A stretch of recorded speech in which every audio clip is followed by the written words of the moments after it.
যস্য প্রসাদাদ ভগবতে প্রসাদ যস্যা প্রসাদান্নগতি কুতয়োপি ধ্যায়ং স্তুবং স্তুষ্য যশস্তি ছন্দং বন্দে গুরুশ্রী চরণারবিন্দম গুর কৃপা ঘনীভূতং প্রভুং শ্রী হরিনন্দনং মম জীবন সর্বস্বং ভক্ত্যা নৌমি পুনঃ পুনঃ রাধা কৃপাময়ং গোপুং শ্রী গুরুদিন তারকং প্রভুং শ্রী গৌরগোপালং ভক্ত্যা নৌমি পুনঃ পুনঃ অজানুলম্বিত ভুজৌ কনকাবদাতৌ সংকীর্তনৈকপিতরৌ কমলায়তাক্ষৌ বিশ্বম্ভরৌ দ্বিজবরৌ যুগধর্মপালৌ বন্দে জগৎ প্রিয়করৌ করুণায়বতারৌ আনন্দলীলাময় বিগ্রহায় হেমাবতীপ্রচ্ছবিসুন্দরায় তস্मै মহাপ্রেমরসপ্রদায় চৈতন্যচন্দ্রায় নমো নমস্তে নিরানন্দমিদং সর্বং প্রেমানন্দস্ফুটিকৃतं যেন तं সতतं বন্দে নিত্যানন্দ জগদ্গুরুং শ্রী অদ্বৈত নমস্তুভ্যং কলিজন কৃপানিধে গৌরে প্রেম প্রদানায় শ্রী সীতাপতয়ে নমঃ রাধে স্বরূপায় গৌরাঙ্গ সুরিতায় চ ভক্ত শক্তি প্রদানায় শ্রী গদাধর নমস্তুতে প্রণমামি শ্রীবাসং তমাদ্যং পণ্ডিতং মুদা শ্রী গৌরাঙ্গ কৃপা পাত্রং কীর্তনানন্দ মানসম গৌরী প্রেম প্রদায়ৈব সর্বত্র সমদর্শিনে নারায়ণ সুতায় চ শ্রীমন্নরহরয়ে নমঃ বর্হাপিরভিরামং মৃগমদতিলকং কুণ্ডলাক্রান্তগণ্ডং কঞ্জাক্ষং কম্বুকণ্ঠং স্মেতশুভগমুখং সাধরে নস্তুবেনুং শ্যামং শান্तं দিভঙ্গং রবিকরবসনভূষিতং বৈজয়ন্ত্য়া বন্দে বৃন্দাবনস্তুতিশতদ্রুতং ব্রহ্মগোপালমীশম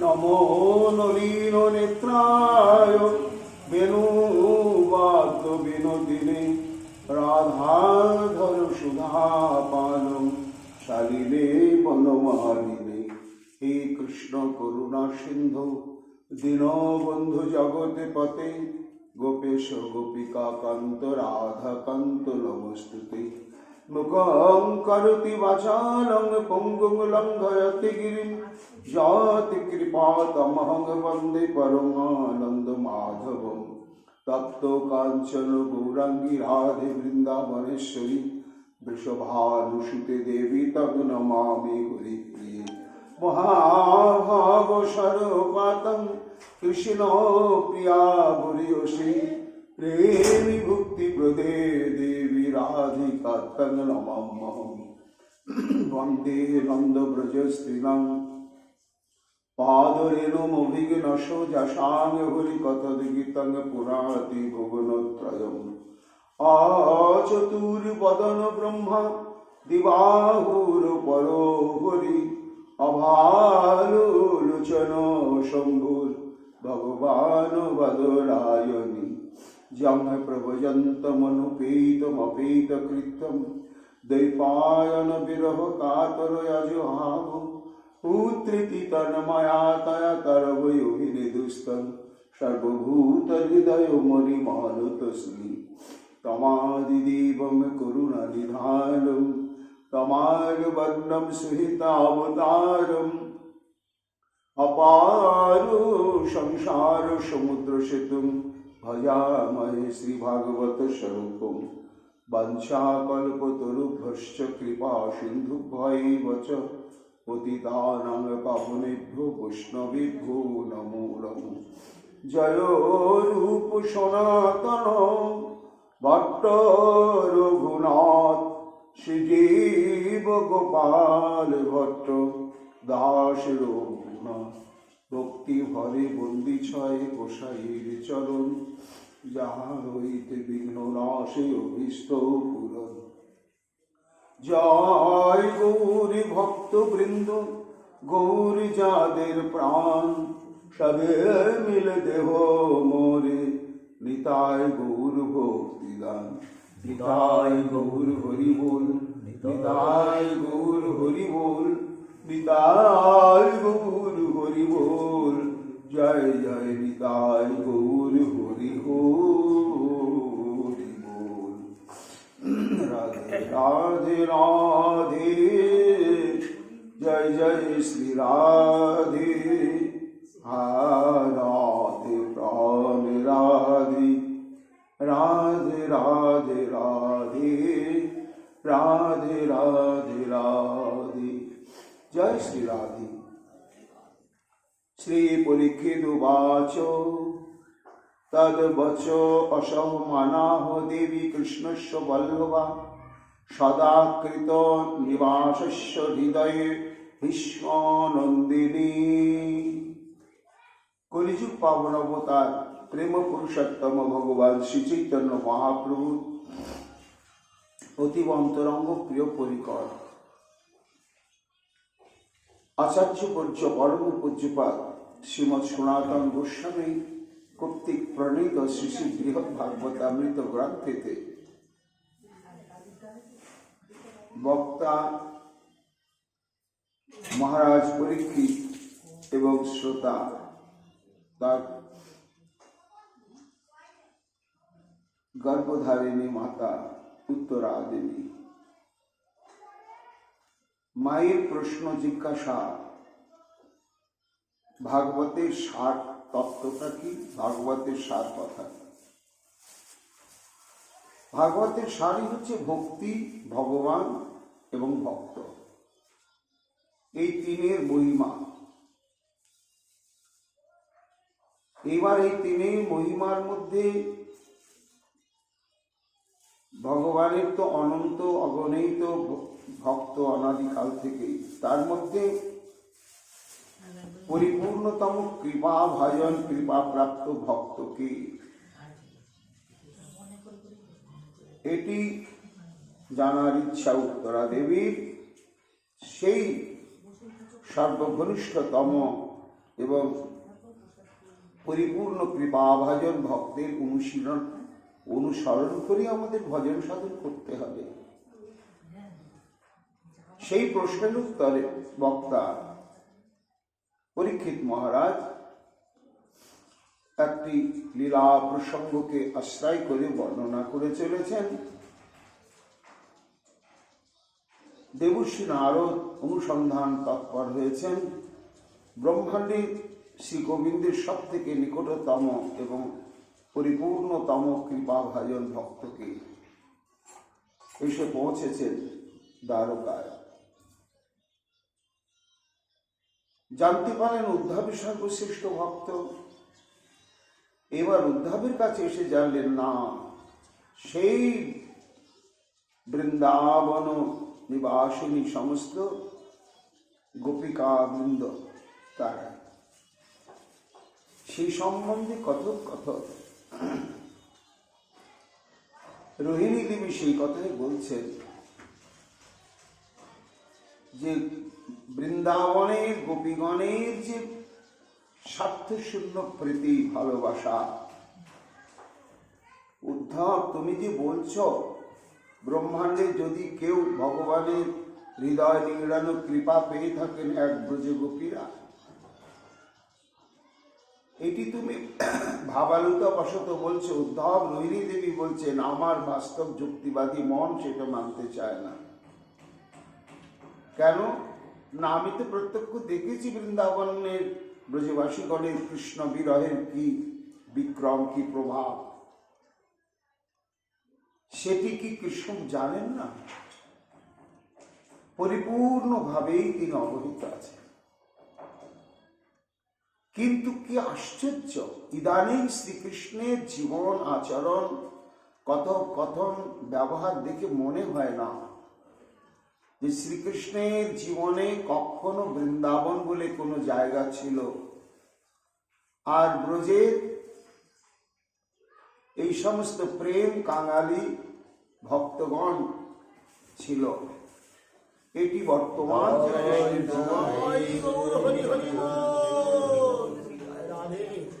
তার মধ্যে সেটি পরিলক্ষিত হয় না। তা যদি তারাই সর্বাপেক্ষা কৃপাভাজন হবে, তা কৃপা থেকে কেন তারা বঞ্চিত হয়ে থেকে গেছে এখন পর্যন্ত? এই প্রসঙ্গগুলি বলছিলেন রোহিণী দেবী। পরীক্ষিত বললেন, বলতে বলতে সেই দুর্বিষহ বেদনাময় বিরাহাতুর ব্রজবাসীগণের স্মৃতি রোহিণী দেবীর অন্তরকে একেবারে প্লাবিত করে দিলে। তখন তিনি আর অবরুদ্ধ বাক হয়ে গেলেন। পরীক্ষিত বলছেন, মা, তখন ওইখানে নিকটে বসেছিলেন বিশ্বনন্দিনী রুক্মিণী দেবী। তিনি রোহিণী দেবীর বক্তব্য শ্রবণ করে এবার কিছু বলতে উদ্যত হলেন। কেমন রুক্মিণী দেবী? না হৃদয়ে কৃত নিবাসস্য। যে রুক্মিণী দেবী সর্বক্ষণের জন্য সর্বতভাবে দ্বারকানাথে হৃদয়ে বসবাস করছে, অর্থাৎ 16,108 মূর্তি মহিষী, তার মধ্যে শ্রীকৃষ্ণের অন্তঃকরণে সর্বক্ষণের জন্যই অবস্থান করেন এই বিশ্বনন্দিনী রুক্মিণী দেবী। কেন? না, শাস্ত্র বলছেন যে ভক্তের প্রেমের পরিসীমা পরিব্যাপ্তি যত সুবিশাল, যত বিস্তার হবে, শ্রী ভগবান তার কাছে ততখানি আত্মবিকৃত হয়ে তাকে হৃদয়ের মধ্যে ধারণ করে রাখবেন। তা বিভিন্ন পুরাণ এবং ভাগবত আদি আলোচনা করলে জানা যায়, এই 16,108 মহিষী বৃন্দের মধ্যে কৃষ্ণের প্রতি যে প্রেম, সেই প্রেমের যে অভিব্যক্তি, ব্যাকুলতা, আকুলতা এবং তার হেতু রুক্মিণী দেবীর মধ্যে যতটা প্রকাশিত অন্য কোনো মহিষীদের জীবনে নেই।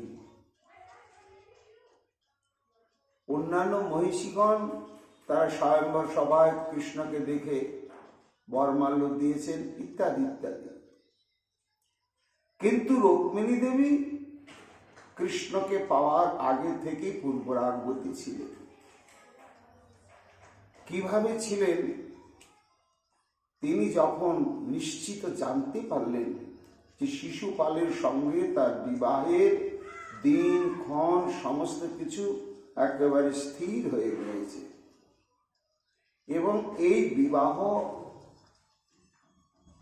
বাতিল হওয়ার কোনো সম্ভাবনা নেই, তখন রুক্মিণী দেবী কুমারী অবস্থাতেই যে স্বপ্ন দেখেছিলেন, তিনি বুঝেছিলেন মহাজনগণের বদনে, সাধুগণের বদনে, বিশেষত দেবশ্রী নারদের বদনে কৃষ্ণের রূপ, যৌবন, মাধুর্য, তার ঐশ্বর্য, তার সমস্ত কিছু শ্রবণ করে পাওয়ার আগেই জীবন, যৌবন, মনোপ্রাণ সমর্পণ করে দিয়েছিলেন রুক্মিণী দেবী। যে যদি আমাকে দেহ ত্যাগ করতে হয় তবুও করব, এই দেহ মনোপ্রাণ শ্রী গোবিন্দ ছাড়া আমি কারো চরণে অর্পণ করব না। রতির যা সঙ্গমাত পূর্বং শ্রবণ দর্শনাদি যা তৈরুর্মিলতি প্রাজ্ঞই পূর্বরাগ সৌচ্চাকে। এইভাবে চরমতম পূর্বরাগ দশায় কৃষ্ণকে দেখার আগে, পাওয়ার আগে অস্থির অবস্থা প্রাপ্ত হলেন রুক্মিণী দেবী এবং বিবাহের নিশ্চয়তা সম্ভাবনা করে তখন তিনি পত্র লিখে ব্রাহ্মণকে দিয়ে পাঠিয়ে দিলেন দ্বারকায়, যে আমার প্রেম যদি সত্য হয়ে থাকে আর সেও যদি প্রকৃত প্রেমিক প্রেমকাঙ্গাল হয়ে থাকে, তাহলে নিশ্চয় এই দাসীর অনুদাসীর কথা নিশ্চয়ই চিন্তা করবেন। পত্র লিখলেন, যা বাস্তব সত্য সেটি উল্লেখ করে। কি লিখলেন? শ্রুত্বা গুণান ভুবন সুন্দর শূন্যতাংতে নির্বিবিশ্ব কর্ণ বিবলীর হরত অঙ্গতাপম রূপং দৃশ্যান্ন দৃশিমতামখিলার্থ লাভম তজ্জচ্যুত বিশুতি চিত্তম পত্রপম মে। ভুবন সুন্দর শূন্যতান্তে গুণান শ্রুত্বা, হে ভুবন সুন্দর, সৌন্দর্য মাধুর্য নিকেতন, তোমার এই যে সর্বেন্দ্রীয় আহ্লাদক গুণাবলী, তা যদি কোনো প্রকারে কারো কর্ণ বিবরে প্রবেশ করে, তাহলে কি হয়? হরতি অঙ্গতাপম, তার দেহ মন আত্মা ইন্দ্রিয়াদিতে যত কিছু সন্তাপ থাকে, সমস্ত সন্তাপই বিদূরিত হয়ে গিয়ে এক অনির্বচনীয় অখণ্ড আনন্দের রসে পরিপূর্ণ হয়ে যায়। এমন তোমার গুণ। শুধু তাই নয়, রূপং দৃশ্যাং দৃশ্যমতা আমাখিলার্থ লাভম।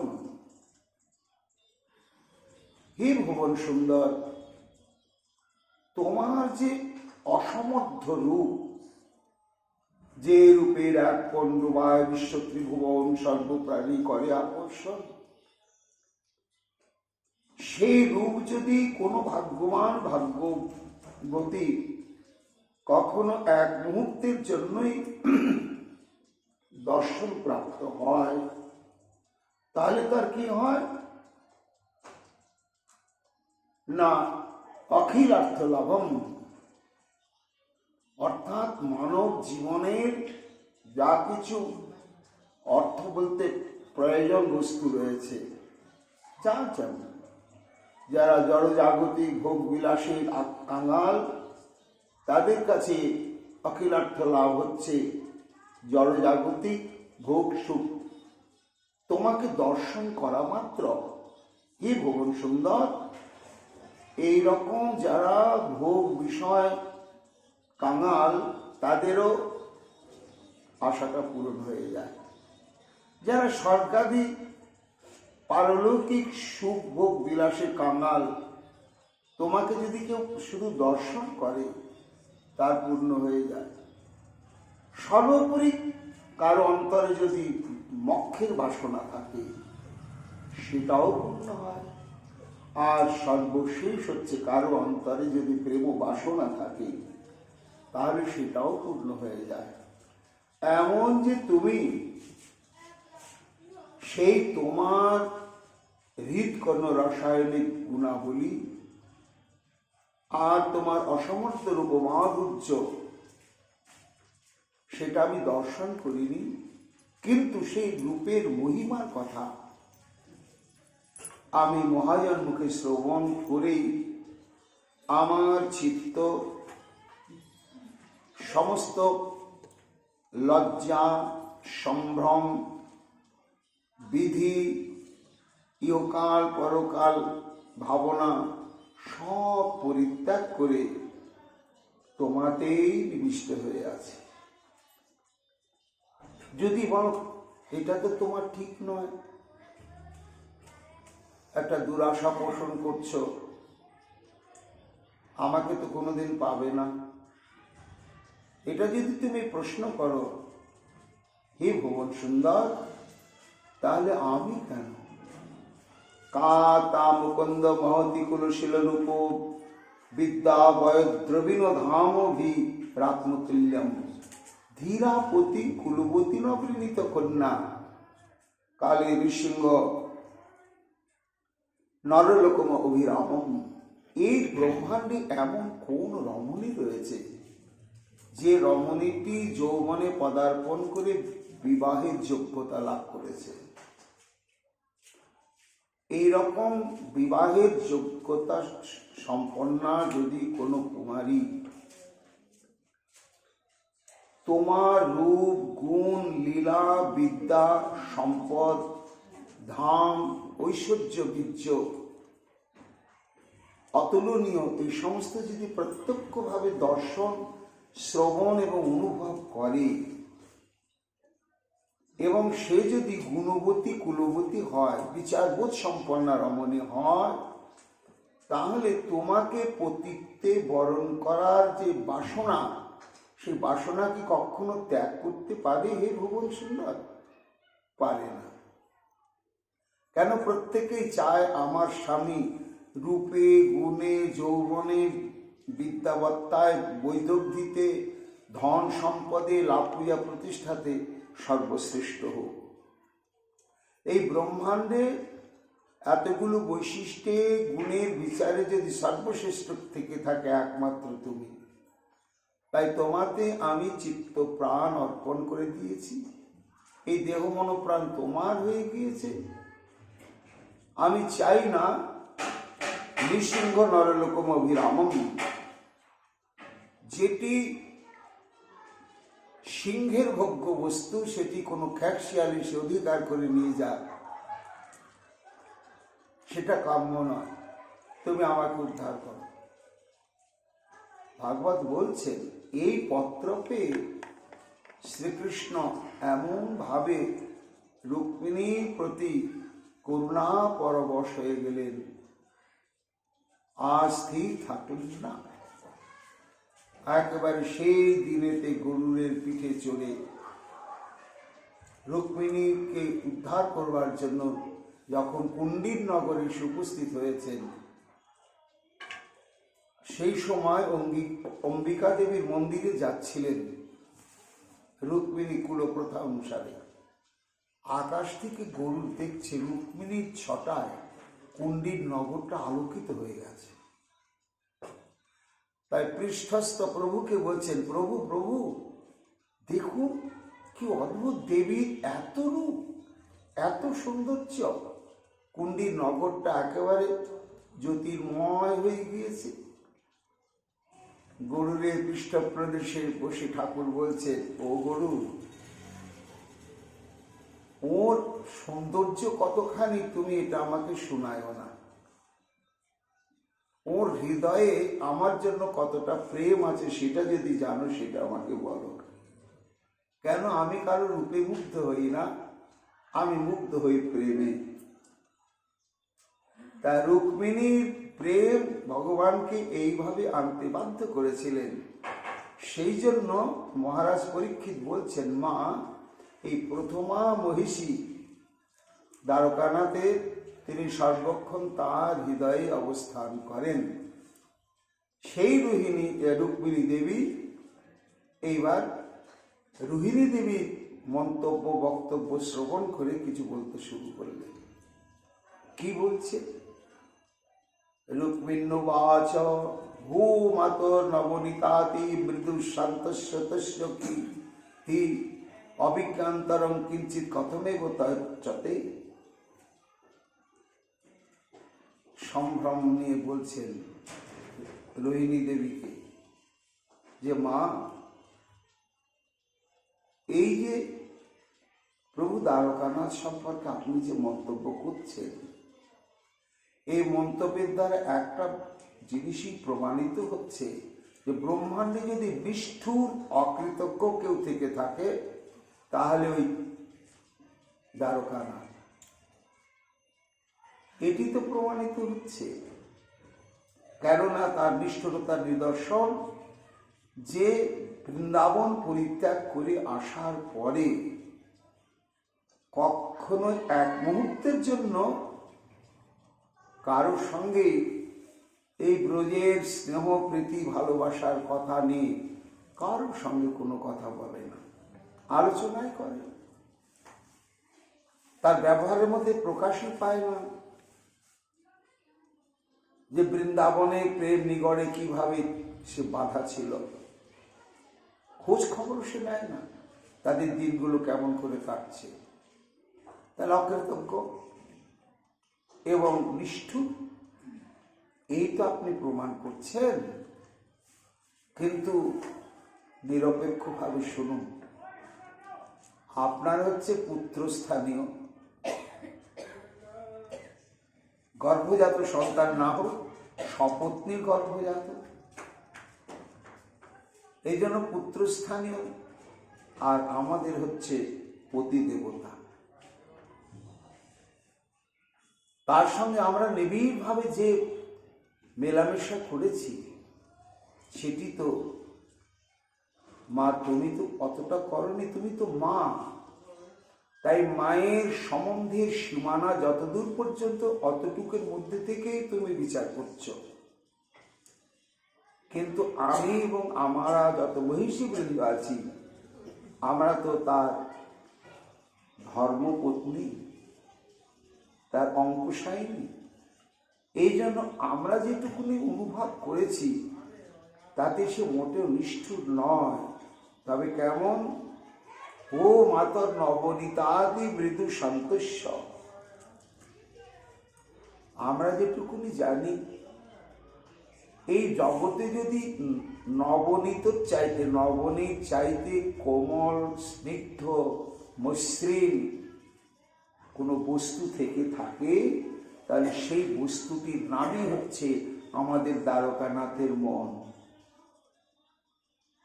এত কোমলাতি কোমল। শুধু তাই নয়, নবনীত অপেক্ষাও কমলাতি কোমল। তো এমন কোমলাতি কোমল হৃদয় বিশিষ্ট আমাদের এই দ্বারকাধীশ, তার সম্পর্কে এই না জেনে না শুনে এই রকম তাকে নিষ্ঠুর বলে আখ্যা দেওয়া, এটা ঠিক নয়। এটা ঠিক নয়। রোহিণী দেবী তাকাচ্ছেন রুক্মিণীর দিকে, কেন ঠিক নয়? তাহলে কি তোমাদের কাছে কোনো প্রমাণ আছে যে ওই কৃষ্ণের অন্তরে বৃন্দাবন আছে, বৃন্দাবনবাসীর অস্তিত্ব আছে?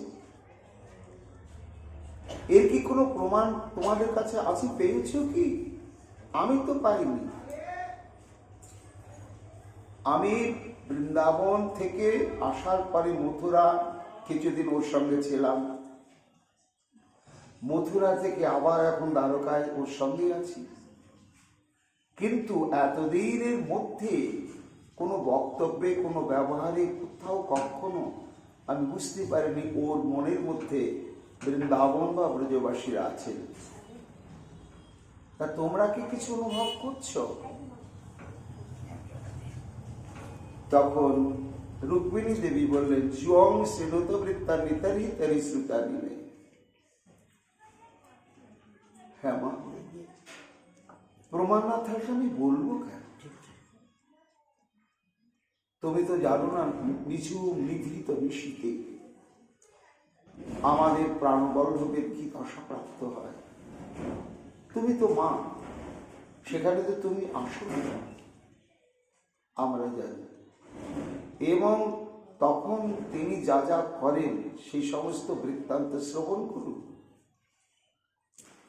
কিমপি কিমপি ব্রুতে রাত্র স্বপন্নপি নামভির মধুরং মধুরং কৃত্বা দেনু রিবাহয়তি ক্বচিৎ উত সখী গণং কংসিত গোপা নিবাত মনোহরং সমভিনয়তি বংশীবত্রাং ত্রিভঙ্গি পরাকৃতি। আমাদের সে স্বামী বটে, আমরা তার ভার্যা বা স্ত্রী বটে, কিন্তু কতক্ষণের জন্য? আসলে পতি এবং পত্নীর মধ্যে যে দাম্পত্যাত্মক যে নিবিড় সম্পর্ক, সেটা আমরা অনুভব করি না। আমরা প্রতিরূপে তাকে পাই সারাদিন, গভীর নিশীথে কীর্তন পাই না। তার শরীরটাকে পাই, তার অন্তঃকরণকে পাই না। কেন না? যে নিঝুম নিশীথ নেমে আসে আমরা পাশেই থাকি, কখনো তিনি রাখেন না। ভোজনের অন্তে কিছুক্ষণ তোমরা সেবা করলে এখন যাও, আমি একাই থাকি। কখনো উদ্ধবকে পদসেবায় নিয়োজিত করে, আমরা পাশে থাকি। কিমপি কিমপি ব্রতে রাত্র সাপন্নপি, প্রতি রাত্রির ঘটনা এটা। নিদ্রিত অবস্থায় স্বপ্ন ঘরেই হোক আর যাই হোক, অদ্ভুত মধুর স্বরে সমস্ত নাম ধরে ডাকে। পরে বোঝা যায় নামগুলো কোনো মানুষের নয়, গোমাতাগণের নাম। কি নাম বলে ডাকেন? ধবলী, শ্যামলী, কালী, কমলী, গঙ্গা, যমুনা, পিয়ালী, সুরধনী, জাহ্নবী, গোদাবরী, এই সমস্ত গাভীর নাম। এইভাবে সমস্ত মধুরম মধুরম কৃত্যা, অত্যন্ত প্রেমযুক্ত হয়ে, মানে ধবলী ডাকছেন, তার ডাকটা স্বর শুনে বোঝা যাচ্ছে যে প্রভুর হৃদয় নিগড়ে যত মমত্ববোধ যেন ওই ধবলী নামক গাইটার প্রতি বর্ষিত হচ্ছে। আবার কখনো কখনো কি করেন তিনি, বৃন্দাবনের অনেকের সমস্ত নাম ধরেন, শেষে কি করেন, ওই নিদ্রিত অবস্থাতেই শয্যার উপরে ত্রিভঙ্গ বঙ্কিমঠামে দাঁড়িয়ে পড়ে, ঘুমাতে ঘুমাতে। ওটা জাগ্রত অবস্থায় নয়, একেবারে চরণে চরণ দিয়ে ত্রিভঙ্গ বঙ্কিমঠামে দাঁড়িয়ে পড়ে। কি অদ্ভুত শিব! ত্রিভঙ্গ ভঙ্কিম মূরতিখানি এমনি করে দাঁড়ান, বোঝা যায় উনি যেন বংশী ধারণ করে আছেন, কিন্তু এখানে তো বাঁশি নেই। তাহলে আপনি যে বলছেন যে ওর অন্তঃকরণে বৃন্দাবনের স্মৃতি নেই, এই প্রতি রাতের এটি ঘটনা। শুধু তাই নয়, কাচ্চির মাতর্মে বিতর নবনীতন্তিতি বদে, কাচ্চি শ্রীরাধে ললিত ইতি সম্বোধয় মাম। আবার কোনো কোনো দিন রাত্রিবেলা ব্যাকুল হয়ে বলেন, উমা মা, উমা ও মা, আমায় নবনীত দাও, আমায় নবনীত দাও, বড্ড ক্ষুধা পেয়েছে, আমায় নবনীত দাও। ক্ষুধায় কাতর হয়ে পড়ে, রশ্মিসিক্ত নয়ন হয়। যেমন ক্ষুধার্ত ছোট্ট শিশু ক্ষুধায় কাতর হয়ে মায়ের কাছে আবদার করে নবনীত প্রার্থনা করেন। নিদ্রার আবেশে প্রভু সারা রাত্রি ভাবে কাটে। পারি না আমরা পত্নী রূপে তার কাছে গিয়ে তদনুরূপ তার সঙ্গে ব্যবহার প্রকাশ করতে। শুধু তাই নয়, যদিও বা আমি কখনো তার পাশে যাই, কচিত রাধে ললিতিতি সম্মতি মাম, আমাকে ওই তন্দ্রাচ্ছন্ন অবস্থায় বা স্বপ্নের করে দেখেন, কিন্তু বিশ্বক নন্দিনী রুক্মিণী রূপে দেখেন না। কি রূপে দেখেন?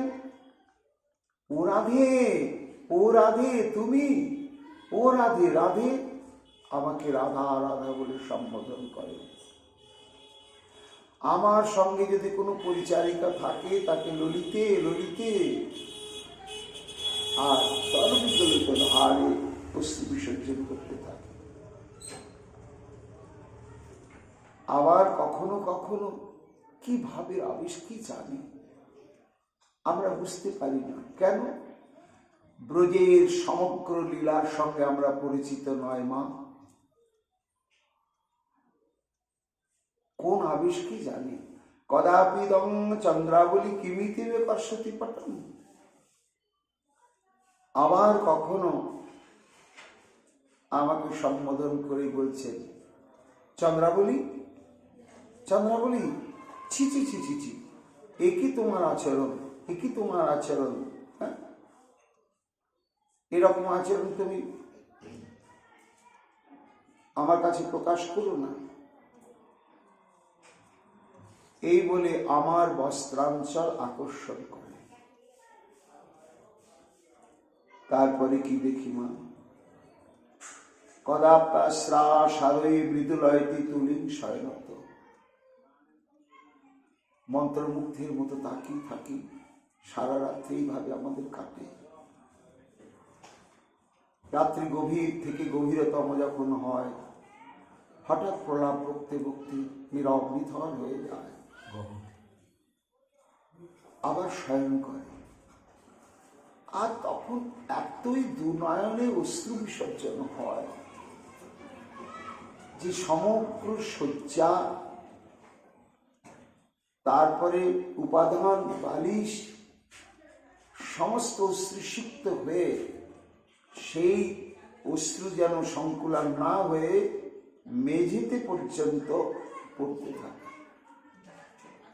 এত ক্রন্দন। তাহলে মাগো, তুমি যে বলছো তার ভেতরে, তার অন্তঃকরণে বৃন্দাবন নেই, সে নিষ্ঠুর, এটা তো শোনার কথা নয়, আমার প্রত্যক্ষ দর্শন। এ তো গেল নিদ্রার অবস্থায়। স্বপ্নাদ উত্থায় সদ্যত রুদিতাত্ম সবেশ তথা বয়ং যেন নিমজ্জাম দুঃখ শোক মহানবে।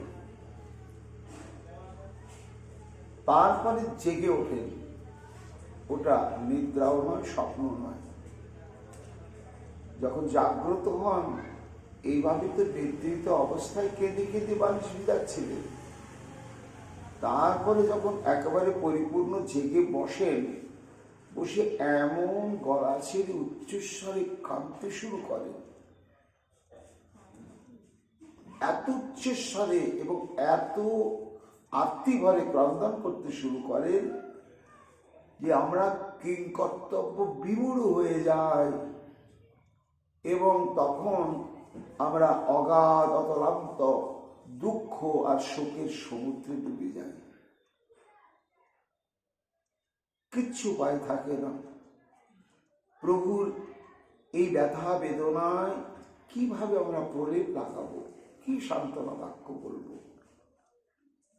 জানি না আমরা সেই চন্দ্রাবলী বা কে দেখতেই বা কেমন, সে রাধাই বা কে দেখতেই বা কেমন, ললিতাই কেমন, আর সেই বৃন্দাবনের মহাভাগ্যবতী ধেনুগুলোই বা কেমন,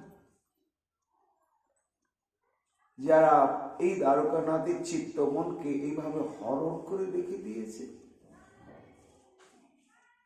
অদ্যাপি দৃष्ट्वा কিমপি স্বপন্নিশি ক্রন্দন শুচাসো বিমনস্কাতুর দত্তাম্বরম মুক্তি সুপ্ত বৎসৃত নিত্যানি কৃতান্নাপি নাচরদ্বত।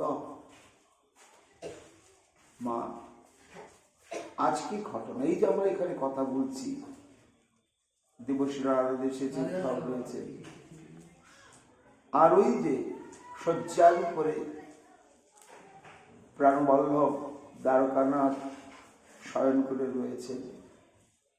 আমি গভীর রাত পর্যন্ত তার কাছে ছিলাম, তারপরে আর থাকতে পারিনি। দেখো তো কত বেলা হয়ে গিয়েছে এখনো, কিন্তু অদ্যাপি দৃষ্টা কিমপি স্বপন্নিশি ক্রন্দন শুচাসু, ফুঁপিয়ে ফুঁপিয়ে এখনো কেঁদে চলেছে। কিভাবে কাঁদছে? দত্তাম্বরম মূর্ধনি সুপ্ত বৎসৃত, অর্থাৎ তার যে পীত উড়নিটা, সেই উড়নিটা দিয়ে মুখটা ঢেকেছে, মুখটা ঢেকে ওইভাবেই বিছানায় পড়ে পড়ে কেঁদেই চলেছেন, কেঁদেই চলেছেন। নিত্যানি কৃতান্নাপি নাচরদ্বত। বেলা পূর্বাহ্ন হতে চলল, কিন্তু শয়ন করা ব্যক্তির প্রভাতকালে যে কৃত্যাদি থাকে, এখন পর্যন্ত প্রাণবল্লভ করেননি।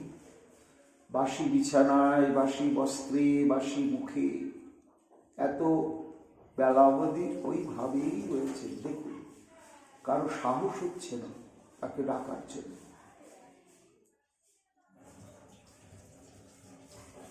তুমি, আমি, আমরা সবাই তো এখানে বসে বসে প্রতীক্ষা করছি যে তিনি কখন জাগবেন, কিভাবে জাগবেন। রাত্রে এই সমস্ত আমি তো প্রত্যক্ষ অনুভব করেছি মা। তো তাঁর অন্তঃকরণে যদি বৃন্দাবন ব্রজবাসীরা না থাকবেন, তাহলে আমাদেরকে স্ত্রীরূপে বরণ করেও তিনি কিন্তু আমাদের সঙ্গে তদনুরূপ ব্যবহার করার মানসিকতাই তিনি প্রাপ্ত হচ্ছেন না, একেবারেই হচ্ছেন না। বলতে বলতে অঝরে কাঁদতে শুরু করলেন রুক্মিণী দেবী। দ্বারকানাথের সম্পর্কে রোহিণী দেবীর উক্তি তার ভালো লাগেনি। এইবার আর কিছু বলতে পারছেন না, থমথমে ভাব। অত বেলা হয়ে গিয়েছে, ওই মুখটা ঢেকে তখনও খেতে চলেছেন শয্যায়। পরীক্ষিত উবাচ পত্নী গণাসেজ্যং সত্য ভামাহ ভামিনী হে রুক্মিণী নিদ্রামিতি কিং তং প্রজল্পসি। পরীক্ষিত বলছেন, মা পরিস্থিতিটা কি না, কৃষ্ণ এত বেলা পর্যন্ত মুখ ঢেকে শয্যায় রয়েছেন, তার ভয়ে কেউ ডাকতে পারছেন না, এবং এইভাবে শয়ন করে থাকার নিগুড় কারণ কি এটাও কেউ জানতে পারছেন না।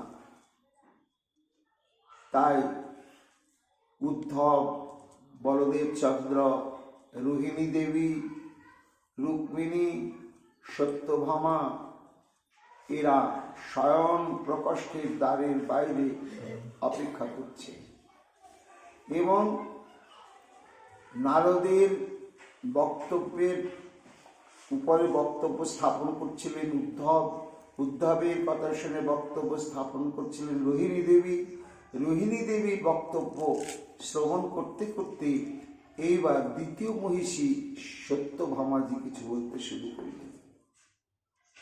রোহিণী দেবী যখন কেঁদেই চলেছেন, তিনি বলছেন, দিদি রুক্মিণী, কি বলছো তুমি? প্রভু যে স্বপ্নে বা নিদ্রিত অবস্থায় এইরকম ভাব প্রকাশ করেন না, স্বপ্নে তো করেনি, নিদ্রিত অবস্থাতেও করেনি, এইটুকুনি তুমি সাক্ষী আছো। কিন্তু আমি সাক্ষী আছি জাগ্রত অবস্থাতেও উনি রকম করেন। যখন তিনি দিনের বেলা হয়তো আমার গৃহে গিয়েছেন প্রসাদে, আমার সঙ্গে নর্মালাপ করতে করতে সহসা অন্যরকম হয়ে যায়, অন্যরকম হয়ে গিয়ে এইরকম প্রলাপ করতে শুরু করে। নিদ্রায়তে মিতি কিং তম প্রজল্পতি কিমপি কিমপি কুর্বন জাগ্রত পাত্মচিত্তে শৈতুব বিধতে তাদৃশম তাদৃশম চ বয়মেহ কিলো ভাজ্যা নামত বস্তুতস্যু পশুব যুবতী দাস্য পস্মদস্য প্রিয়াস্তা।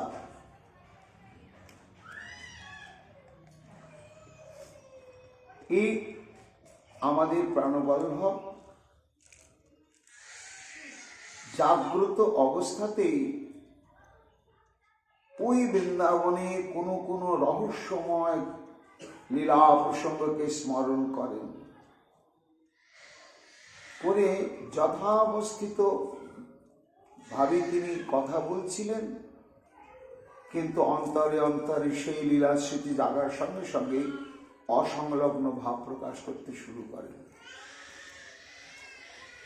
আমরা যে যথাবিহিত ভাবে বিধিমতে তার সঙ্গে বিবাহ বন্ধনে আবদ্ধ হয়েছি, হ্যাঁ, আমরা তো কোনো অবৈধ সম্পর্ক তার সঙ্গে নেই, বৈধ সম্পর্ক, পতি এবং পত্নী। কিন্তু বয়মেয় কিলো ভাজ্যা নামত বস্তুতস্যু, এ যাবৎ তাঁর চরণ আশ্রয় করার পরে, প্রতিরূপে বরণ করার পরে, এতদিন পর্যন্ত আমার অভিজ্ঞতা যে আমি বা আমরা ওই নামে মাত্রই মহিষী, নামে মাত্রই কৃষ্ণ পত্নী, কার্যত নয়। কেন? দাম্পত্য জীবনে চিরকালই স্বামীর অন্তঃকরণে তার মহাসতী গুণবতী পত্নী থাকে, আর কেউ থাকে না। এটা তো চিরকালেরই নিয়ম। কিন্তু দিদি রুক্মিণী, তুমি চিন্তা করো, আমরা কি তার অন্তঃকরণে আছি? কখনো না, কখনো আমরা তার অন্তঃকরণের মধ্যে নাই, তার হৃদয়ের মধ্যে নেই। তাহলে তার হৃদয়টা কোথায় বাঁধা রয়েছে? না পশুপ যুবতী দাস্য অস্মদস্য প্রিয়াস্তা। পশুপ যুবতী দাসী অর্থাৎ বৃন্দাবনের বনচারিণী যে গোপগণের পত্নী, তাদের যে দাসী বৃন্দ, গোপীগণের কথা ছাড়ো, গোপীগণের যে দাসী বৃন্দ, সেই দাসী বৃন্দের প্রতি আমাদের দ্বারকানাথের যে প্রেম, গোপীগণের সঙ্গে তো ওটা তুলনাই হবে না। গোপীগণের সঙ্গে প্রাণবল্লভের যে প্রেম, সেটা তো তুলনাই নয়। আমি আমার অভিজ্ঞতা থেকে বলছি, ওই গোপীগণের যারা দাসী কিঙ্করী, তাদের প্রতি শ্রীকৃষ্ণের যে পরিমাণে প্রেম কৃপা, তার কোটি ভাগের এক ভাগও আমরা যে অগ্নি শালগ্রাম ব্রাহ্মণ সাক্ষী করে তাকে প্রতিরূপে বরণ করেছি, আমাদের প্রতি নেই, একেবারে আমাদের প্রতি নেই।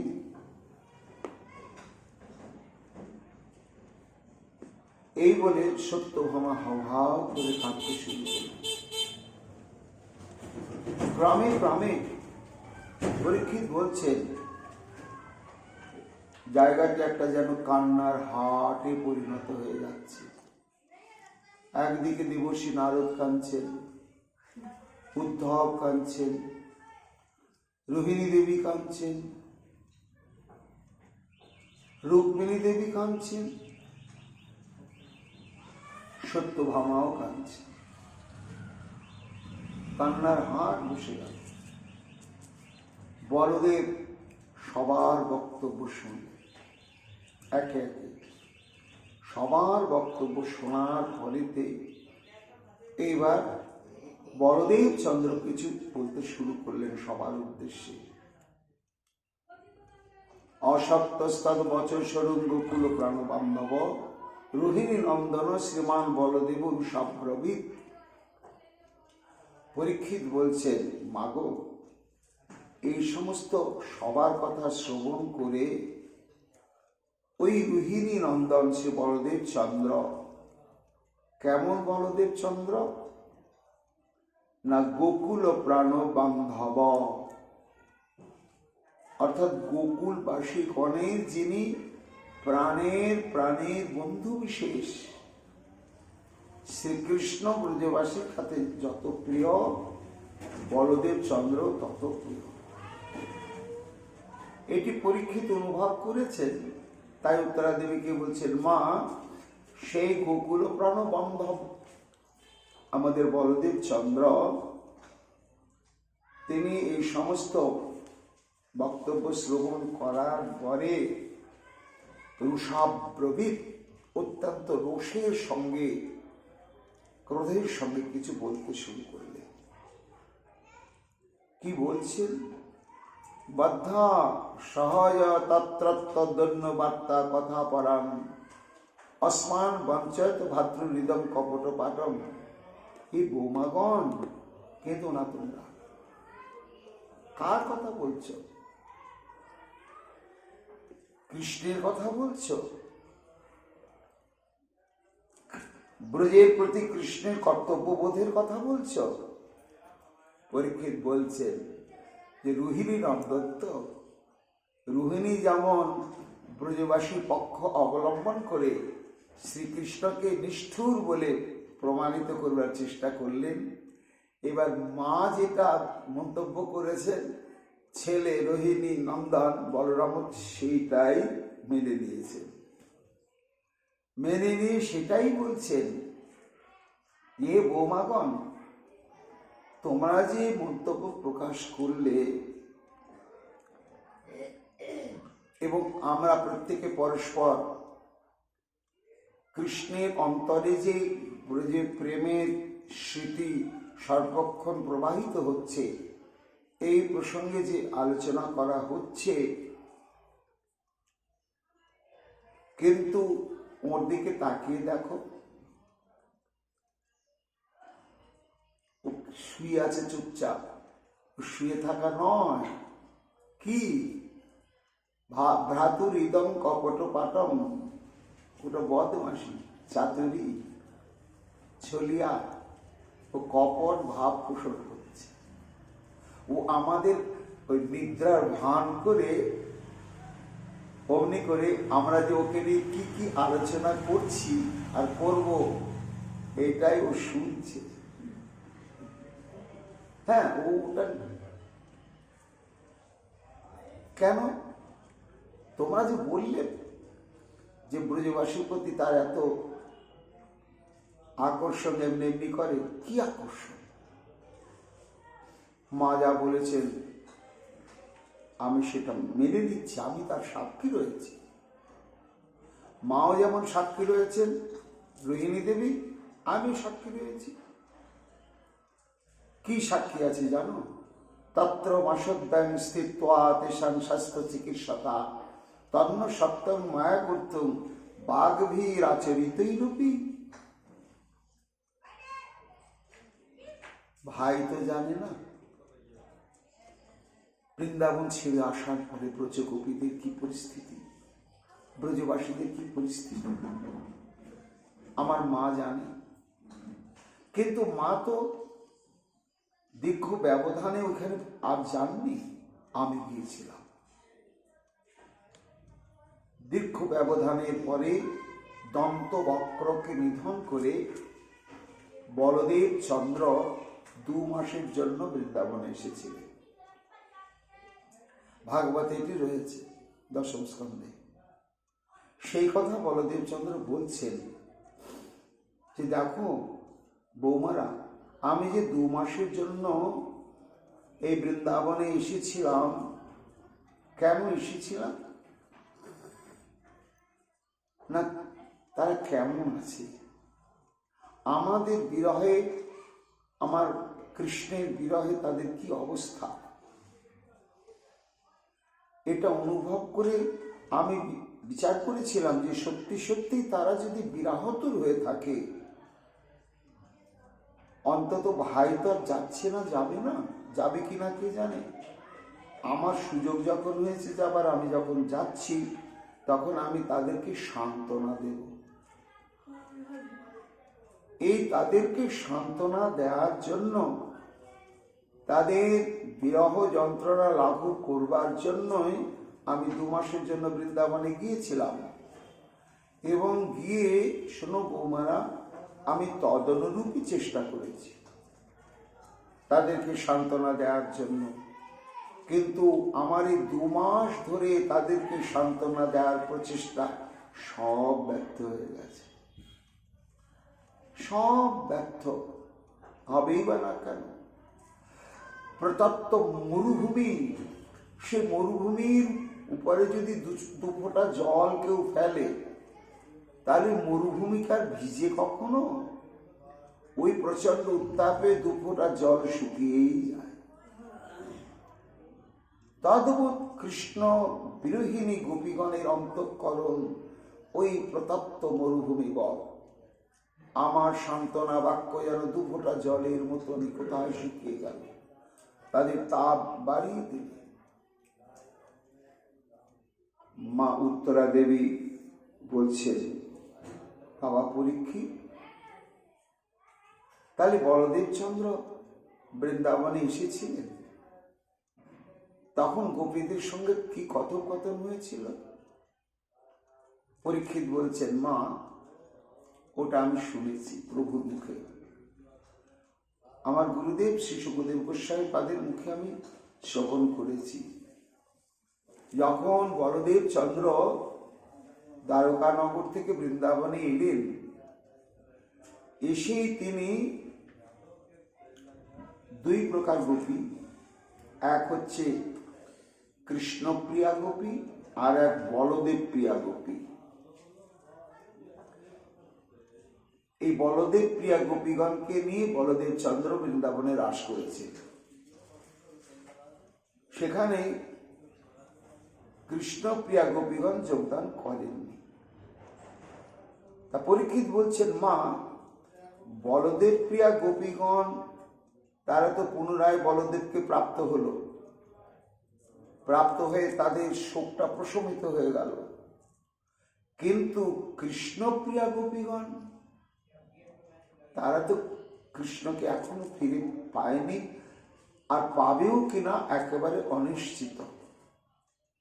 এটা বুঝতে পেরে বলদেব চন্দ্র নিজের যে সমস্ত প্রিয়া গোপীগণ তাদের সঙ্গে এক মুহূর্তের জন্য স্বাভাবিক সৌজন্যতা প্রকাশ করে কৃষ্ণ বিরোহিনী গোপীগণের নিকটেই গেলেন। গিয়ে বহু চেষ্টা করলেন সান্ত্বনা বাক্যের দ্বারা, বুঝতে পারলেন তাদের অন্তঃকরণে বিরহ বেদনা কতখানি উচ্ছ্বসিত হয়ে উঠেছে।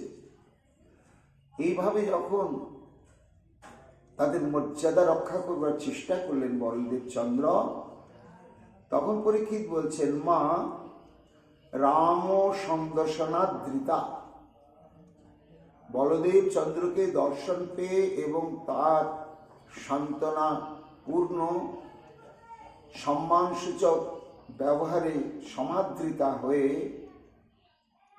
ভেতরটা কাঁদছে,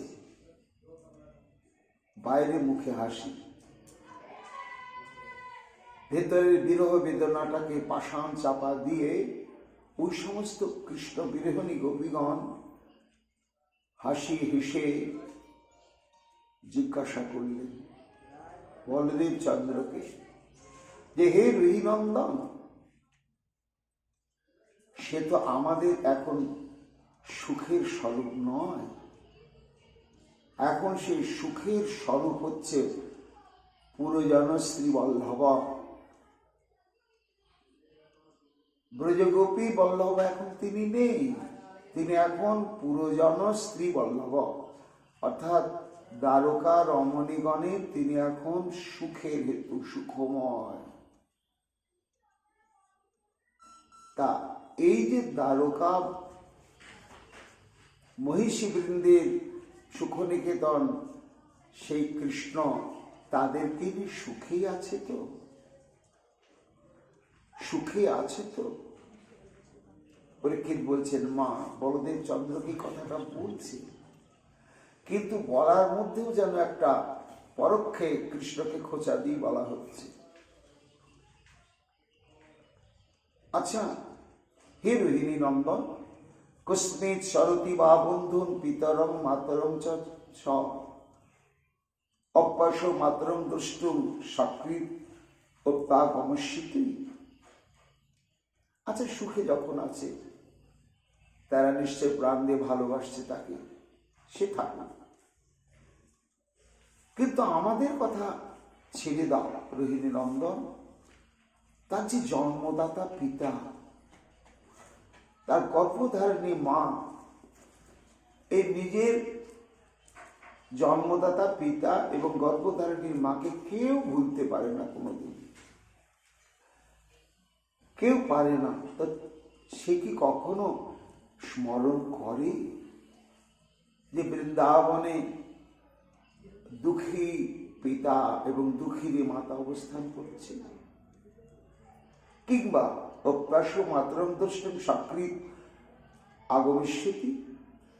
হে রোহিণী নন্দন, তুমি তো সবই জানো। আচ্ছা, তোমাকে কখনো কথার ছলে মনের ভাবটা ব্যক্ত করে বলেন যে, দাদা একটু আমার বৃন্দাবনে যেতে হবে, আমাকে সুযোগ করে দাও, তুমি একটু সামলাও। কেন দুঃখিনী যশোদা আর আমার দুঃখী পিতা নন্দ, একটু তাদেরকে আমি দেখা দিয়ে আসি। এইভাবে কি কখনো ব্রজে আসবার ইচ্ছা করে? ওপি মা স্মরতি অস্মাকম অনুসেবা মহাভুজ। হে মহাভুজ বলদেব চন্দ্র, পিতা মাতার চিন্তার সঙ্গে সঙ্গে এই যে আমরা কাঙালিনী, আমরা গ্রাম্য কুল বালিকা, তাহি পশুপালিকা, আমাদের কোনো গুণ নেই, মূর্খ আমরা, জঙ্গলেই থাকি, গো পালন করি, কিন্তু আমরা তাকে যেভাবে ভালোবেসে সেবা করেছি, এই সেবা প্রাণতার মধ্যে আমাদের বিন্দুমাত্র কোনো ফাঁক নেই, এখনো নেই। তা আমাদের যে এই প্রাণ নিংড়ানো অকপট যে সেবা, সেই সেবাটা কি তার বর্ম স্পর্শ করেনি রোহিণী নন্দন?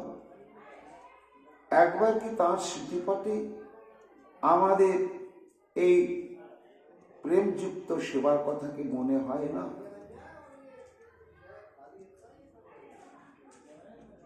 পরীক্ষিত বলছেন, মা যখন বলদেব চন্দ্র বৃন্দাবনে এসেছিলেন, গোপীর আক্ষেপ করে করে এইভাবে বলেছিলেন এবং আরো অনেক কিছু গুরুত্বপূর্ণ কথা বললেন। মহাপ্রভুর কৃপা আগামীকাল আমরা শ্রবণ কীর্তন করব।